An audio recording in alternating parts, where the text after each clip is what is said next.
Professor Fionnuala Ni Aloin is a University Regents Professor. She was appointed by the United Nations Human Rights Council as United Nations Special Rapporteur on the promotion and protection of human rights and fundamental freedoms while countering terrorism. As a senior UN rapporteur, she has criticized Denmark for failing to repatriate children from the Syrian camps Al-Hol and Al-Rosh.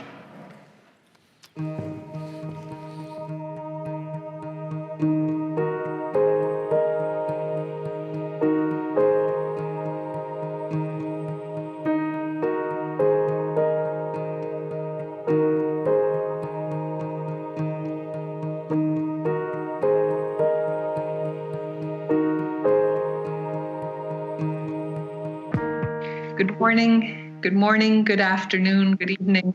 I'm really pleased to be joining you, albeit remotely, for this very important conference, and appreciate that such attention is being given to the rights of children and addressing this really contentious and difficult challenge of ensuring and protecting the rights of children, particularly the most vulnerable children who find themselves located in northeast Syria. I think it is particularly important in my role as United Nations Special Rapporteur on the promotion and protection of human rights and fundamental freedoms while countering terrorism to underscore the importance of a human rights-based approach to the protection of children's rights, including the rights of Danish children found in northeast Syria. My mandate has been working actively for a number of years on the situation in Syria, and I want to share with you a little bit of our findings first of all, on the situation in the camps, where Danish children find themselves without any possibility of exit until they are safely brought home to Denmark. I and a number of special UN procedure mechanisms have found that the conditions in those camps constitute torture, inhuman, and degrading treatment under international law. Let me explain a little bit why that's so. These camps are found in an arid desert. They were established as temporary places for people seeking refuge. They were never designed to hold the thousands, almost 60,000 people, women and children primarily, who find themselves there. The structures in which children are living are temporary structures, mostly tents, that are flimsy and incapable of providing the kind of warmth in the winter and capacity in the summer for them to live healthy lives. The camps are also really experiencing profound humanitarian challenge. Latrines are overflowing, water is scarce, food supply is dependent primarily on humanitarians, and access to fresh food, including fruit and vegetables essential for the growing bodies of young children, is limited. For all these reasons, and for more than that, the threat of violence, the ongoing legacies of violence that these children live with, it is clear that these conditions, these tents, these structures, this place of detention constitutes torture, inhuman, and degrading treatment under international law. No child should have to live in such conditions, and no child should be punished by virtue of the presumed or attributed actions of their parents. When we do that, we actually take away the fundamental dignity of the child, and we say some children are worth protecting, but other children, because we think their parents have done certain things, are not. And that's one of the tragedies that we find today for Danish children in northeast Syria. The second thing I want to talk about is the detention, the fact that these children are held arbitrarily. So in international law, as an international lawyer, if you are going to deprive someone of their liberty, if you're going to hold them in detention, democratic, open societies require process. We need legal process to ensure that people are treated fairly. No one in these camps has been subject to a legal process. And I should state the obvious to say that we don't place children in detention by virtue of the presumed actions of their parents. And so the conditions that these children find themselves in are conditions of arbitrary detention under international law. Let me talk about the other rights that are taken away from these children. They include the right to health. I've already described the conditions in the camps as meeting the conditions of torture, inhuman, and degrading treatment under international law. But let me talk about the kinds of diseases that these children are exposed to precisely because of the places where they're held. These children are exposed clearly now to COVID-19 in situations where the kinds of things that most of us can do to prevent ourselves being sick, separation from others, access to clean water, are simply not available. So the capacity to protect themselves is almost non-existent. Beyond that, we know that children are dying and exposed to easily preventable diseases. In the wintertime, we've seen deaths from pneumonia and from other illnesses, but also diseases like scurvy and tuberculosis spreading in conditions precisely because the conditions are so. The other rights, we think about the most basic things that children are entitled to, the right to education. There are, of course, no schools in these camps. There were set up as temporary detentions that have now become permanent. And there's no infrastructure of education. And one thing I would stress as the Special Rapporteur on counterterrorism and human rights is that if states say that what they want is long-term security, if their goal is to prevent radicalization, if their goal is to prevent extremism, leaving children in a situation of no exit, no education, no access to critical thinking, none of the tools that will make them functional and dignified in their adult lives, when you deprive children of all of those things, you continue to perpetuate the cycles of violence that have, in many cases, been the trigger for so much of the violence we've seen in northeast Syria. So on a human rights argument around an access to education, we can stress the importance of ensuring that these children have access to education. But on a security basis, we should also be making the same argument, because unless we ensure their return, their reintegration into society, their access to education, their access to critical thinking, to the views of tolerance, diversity, and acceptance, then what you do is continue to perpetuate the cycles that have seen us all struggle globally to address the problem in Syria and Iraq over the last decade.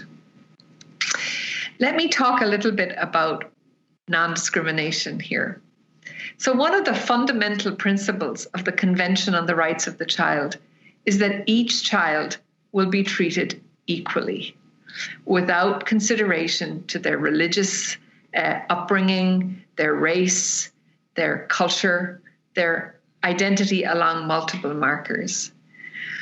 One of the things that's profoundly concerning is the view that these children in many ways are being treated distinctly by their countries of nationality, not only because of the believed or supposed or alleged affiliations or actions of their parents, but also because of their religious and cultural identity. We have seen since 9/11 the marking out of Muslim minority communities in many countries, including and disappointingly in many European countries, as communities of suspicion per se, communities who are stigmatized, excluded, and subject to exceptional legal practices simply by virtue of their religious and cultural identities. It is extraordinary to me, particularly, that when these children who have the same rights of claim to dignity and to human rights as any Danish child might have are treated differently, we have to ask really compelling questions about why. And I think it's profoundly uncomfortable for many of us to create the associations that we see between the religious and cultural identity of these children and their treatment by the state. And I think that's one of the reasons why European societies, and Denmark in particular, has this overwhelming obligation to affirm the dignity of each child, regardless of their religious or cultural identity, and regardless of actions that their parents may or may not have taken. Let me say a little bit about what we've been seeing on the security side of discussions around return.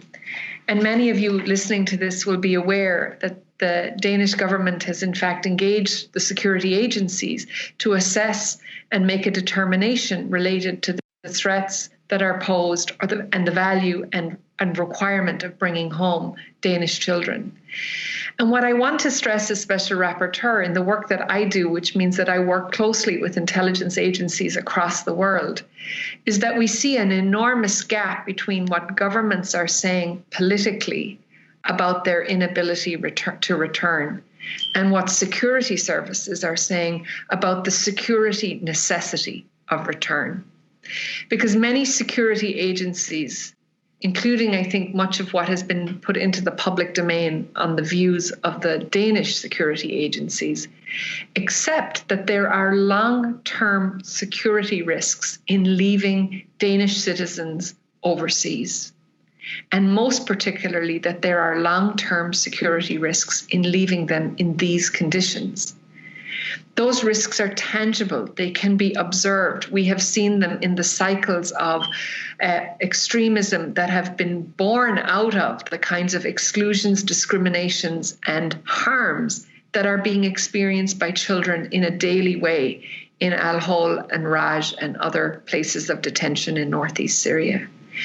And so there's a profound security argument to be made, which is about bringing back children to ensure not only their security, but actually our security in the long run. That the capacity of Denmark to bring back these children and their mothers actually supports and enables the long-term security interests of Denmark. So I think that a point is really important, that we're not only making a human rights argument for return, a humanitarian argument for return, but we're actually making a security argument for return, and that these things are all connected together, that security isn't something separate from human rights or from humanitarian obligation, but that they function together to protect the best interests not only of the child, but also of the state in this context. Let me now reflect a little bit on just what it means when you don't return children, what it does to Denmark's standing globally, and the impact that it has had on Denmark's capacity to speak as a voice and a champion for human rights, the rights of the child, women's rights, and as a champion of humanitarian protection around the world. So in the fact that we have this, and I should say very small number of Danish citizens in northeast Syria, and I want to stress that fact that it's a very small number. I work with countries who have hundreds of nationals detained in the camps, and many of those countries have made heroic efforts to bring their nationals back. So I share with you all the example of Kazakhstan. I was in that country just over 2 years ago before the beginning of the pandemic. And we were there when Kazakhstan brought back 530 plus women and children from Iraq and Syria, from the camps in Syria via Iraq. And we were able to see firsthand the kind of operationalization of the rights of the child in the process that was used by the government to bring back. And we're talking about hundreds of individuals. In the case of Denmark, we're talking about less than 24 individuals total. And the point I made then in Kazakhstan and the point I make today in Denmark is that of all countries, European states like Denmark, with all of the health, social services, welfare, education, child protection services that you have available, you are actually in the best position to do this return and reintegration well, and to be a model for other countries who want to, and are doing return, but are working with much fewer resources than Denmark is. And the consequences of non-return for Denmark is, I think, extraordinary on the global level. Because non-return signals not only an unwillingness to address responsibility for one's own nationals, in a way dumping your nationals onto other countries as their problems. And bear in mind that northeast Syria is a place where those problems cannot be dealt with adequately. But more than that, it signals that Denmark has an a la carte approach to the protection of international law. We tell others that they should deal with hard problems, but we won't deal with our own hard problems. We export those hard problems to someone else to fix. And I think the signaling that engages, the idea that we can selectively decide that we won't implement the Convention on the Rights of the Child, that some children don't deserve the protection of the Convention of the Rights of the Child, that some women are outside the scope of international human rights law. All of that sends signals of selectivity to other countries. And what it says is that we can pick and choose which nationals we give protection to and which nationals we don't. And the consequence of that is that we undermine the universal protection of international human rights law. But more than that, we undermine the universality of the protection of the rights of the child. And that has consequences far beyond these children, this place, this particular political moment, because it weakens the entire structure of protection internationally. And the other thing it does is that it weakens Denmark's voice. Denmark's voice has historically been strong and robust and seen by others as a kind of a watchlight on how to do human rights, even in the hardest of circumstances, how to be the global conscience. Denmark played that role most notably during the Second World War. It did that in a way that stood up for minority communities, in particular the Jewish community, something that is a legacy Denmark holds of standing up to and protecting human rights, even in the most difficult of circumstances. And that, in my view, is a legacy worth defending for Denmark, because when Denmark doesn't do that, other countries take notice. And what they say is, we can do this too. We get to pick and choose when we return. So I'll close by noting that the mandate I hold has been extraordinarily positively and responding positively to the Danish government's public announcement that it will return a sizable number of women and children. I think that public commitment is extraordinarily important. I know that it has been difficult politically, but courage in human rights is what's required to protect human rights, even in the most difficult of circumstances. I have implored and have offered my technical support and the support of my office to help the government deliver on that promise, because every single day that children are left in northeast Syria is a day where harm accrues to them, and the work that we need to do is harder on their return. I would also continue to highlight and implore the government that they reconsider the position of women who have been stripped of their Danish citizenship as a result of their decision to travel to Syria, leaving their children in a legal limbo with what we might call a Hobson's choice, the choice to be separated from their mothers or to return.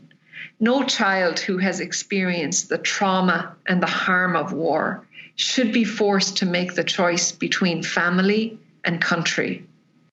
All of us have a right to both country and family. And for those children, they need both.